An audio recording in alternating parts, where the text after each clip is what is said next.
L-eks Prim Ministru Lorenz Gonzi kien marraf kontinwament bid-dettalji kollha brabta mal-ftehim li ntlaħaq ma' Skanska fl-2011 u li fih kien jinkludi l-famuża klawżola ta' waiver. Dan joħroġ ċar minn dokumenti li preżenta Paul Camilleri, chairman ta' bord li kien inħatar sabiex jiffinalizza ftehimiet ma' Skanska. Id-dokumenti ntbagħtu lill-imħallef Filip Xiberras wara li ngħalqet l-inkjesta li min-naħa tiegħu għaddihom lill-Gvern la darba l-inkjesta kienet mitmuma. Id-dokumenti li nsabu għand il-Kummissarju tal-Pulizija fihom sensiela ta' emails li ntbagħtu bejn l-2008 u l-2009. Fis-26 ta' Diċembru 2008, Paul Camilleri kiteb lil kap tas-Segretarjat tal-Ministru Tonio Fenech Alan Caruana hemm batlu terms of settlement, jiġifieri l-ftehim li kellu jintlaħaq mal-Konsorzju Skanska. Fis-7 ta' Jannar 2009, Camilleri kiteb lil Lorenz Gonzi u għallu li jixtieq ikellmu biex jiddiskuti l-ftehim finali fin-negozjati mal-Iskanska. Camilleri qal lil Lorenz Gonzi li jemmen li ntlaħaq kompromess tajjeb. Saħansitra batlu memorandum bil-punti saljenti tal-ftehim.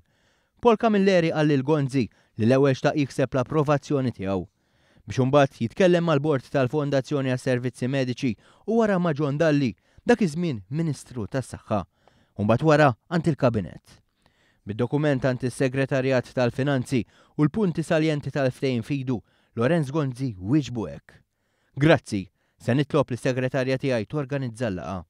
Dan minkejja li sal-ġimgħa li għaddiet Lorenz Gonzi qalli kieku ġie qudiemu d-dokument bil-kuntratt ma kien jawtorizzah qatt. L-istorja kienet komplet u fil-15 ta' Jannar 2009 Paul Camilleri kiteb lil Lars Erik, rappreżentant tal-Iskanska.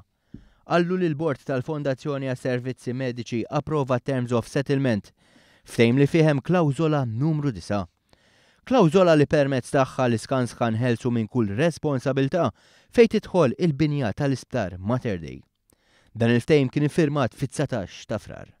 L-għada li ġie firmat il-ftehim mal-Iskanska, Paul Camilleri kiteb lill-eks kap eżekuttiv tal-Fondazzjoni għas-Servizzi Mediċi Brian St. John.